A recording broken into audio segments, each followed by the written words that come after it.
In this unit of our InDesign CS6 course, we're going to talk about the dictionary, spelling, and autocorrect layouts of our InDesign Preferences dialog box.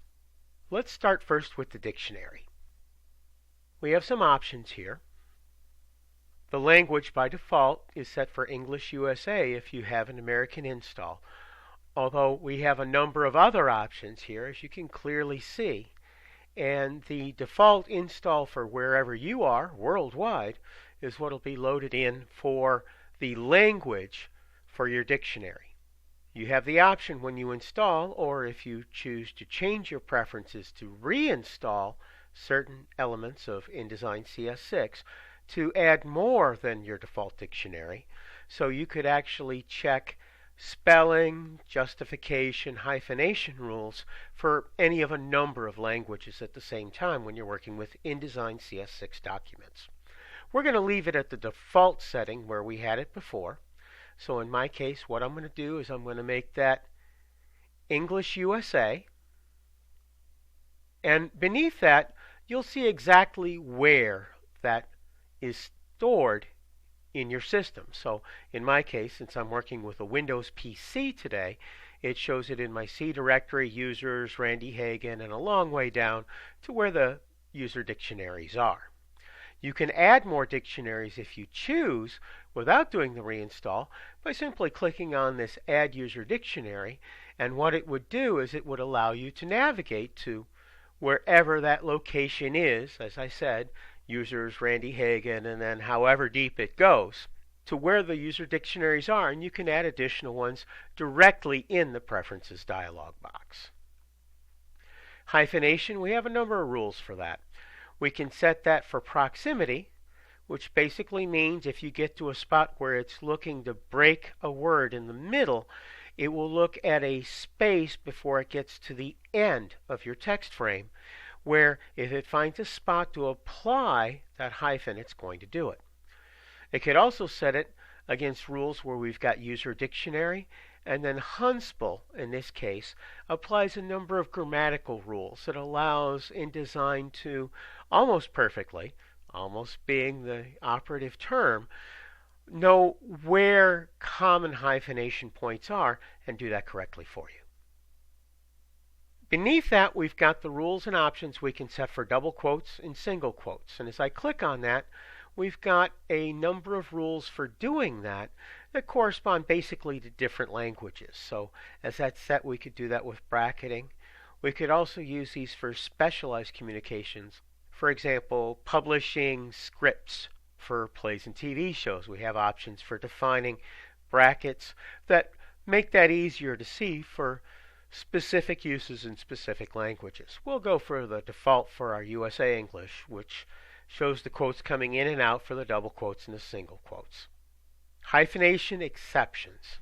We have the ability to compose those exceptions by using the user dictionary, which you create yourself when you load in specialized words.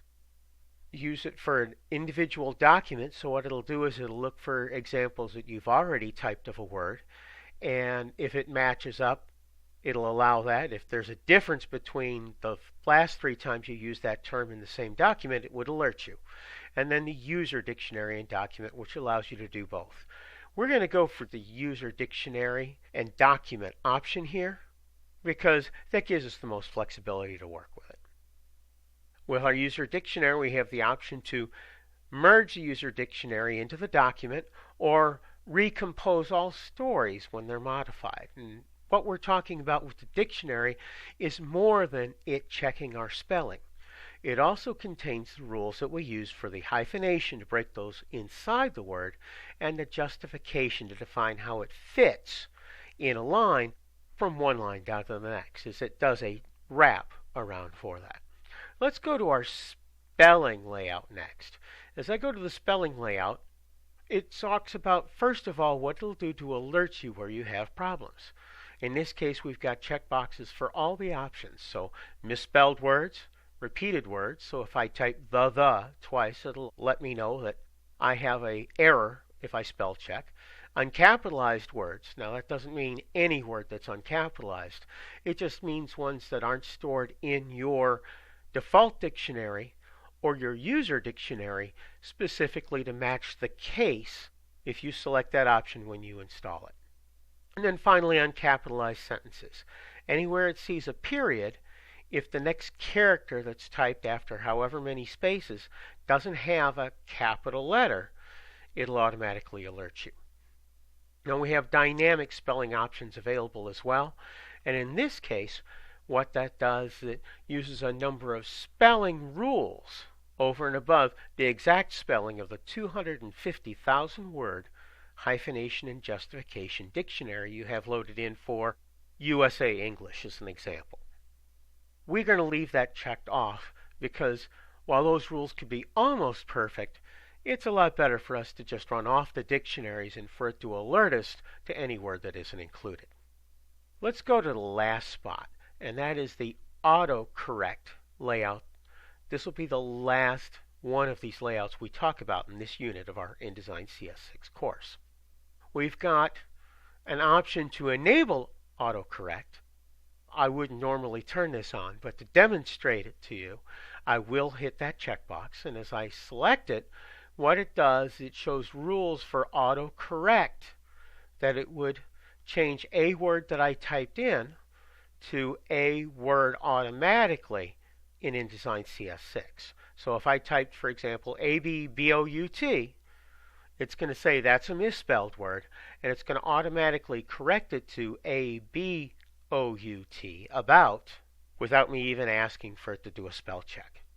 Now the reason I leave that out is because sometimes you enter certain words you want it to leave exactly the way you typed it in.